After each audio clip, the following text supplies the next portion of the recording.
As students, we've all been there. We face situations where we had to complete tasks with astronomically insane deadlines. And let's be honest, it can make us feel anxious, tired, worried, or downright stressed as well. Stress is one of the most common challenges that we face during our academic journeys. But here's the scary part: unchecked stress can have absolutely detrimental effects on your mental as well as physical health. That is why today I will be covering 3 simple checkpoints that you need to keep in mind to avoid stress during your academic journey and actually work hard towards your goals stress free. Let's get going.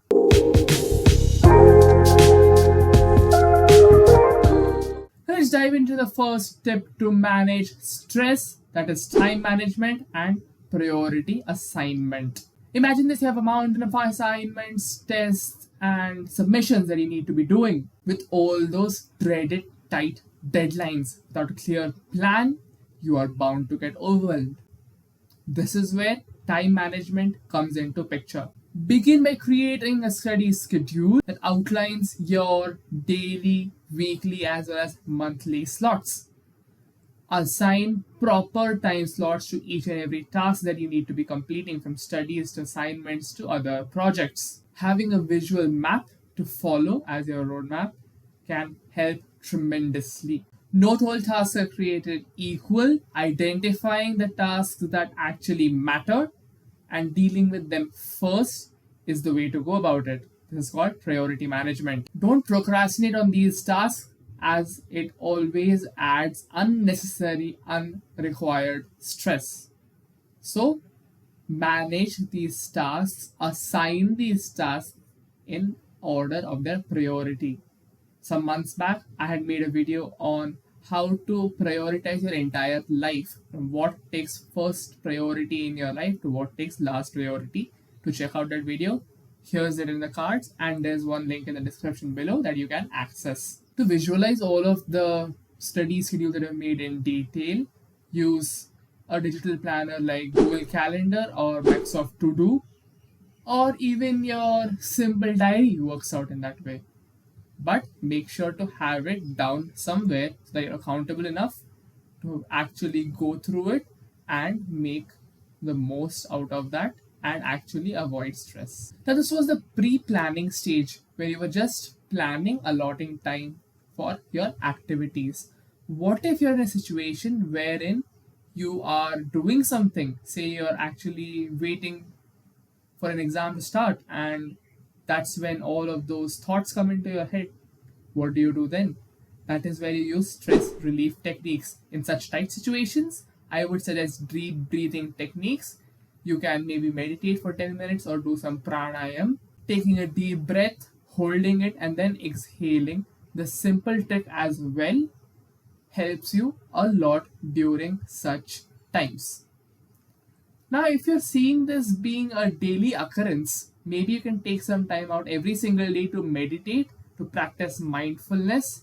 That will help you actually keep yourself accountable of your thoughts, keep your thoughts in check, and actually feel a lot more calmer on the inside.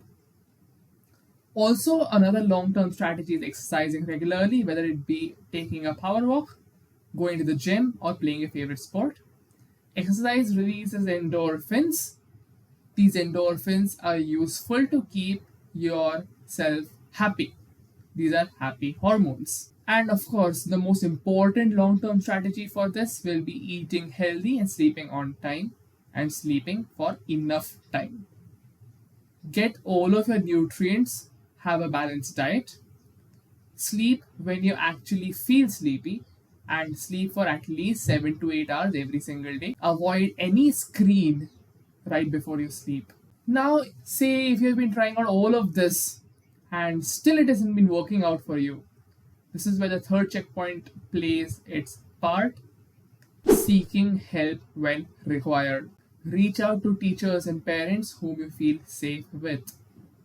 Talk to people who you know you can trust with this information and who you know can actually help you out. Your parents are not your adversaries, they are your allies. Also, talk to your peers.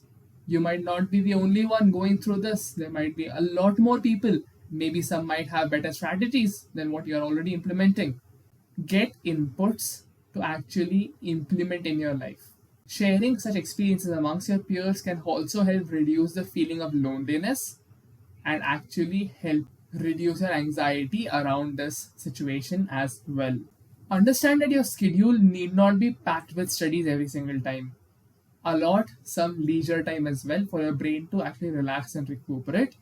This is important to reduce burnout because burnout can cause stressful situations. So there you have it, the three different checkpoints. Firstly, when in your pre-planning stage. Secondly, when you're actually in a stressful situation. And thirdly, when it gets a little too much.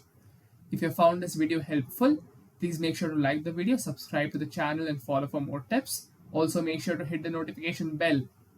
This keeps you updated with all the videos that I will be putting henceforth. Along with all of these tips, if you wish to work with me one-on-one to improve your study tips and tricks and have proper results, you can have a free 30-minute session with me one-on-one where we discuss all of this in detail. The link to it is also in the description down below. That's all for today. Thank you and happy learning.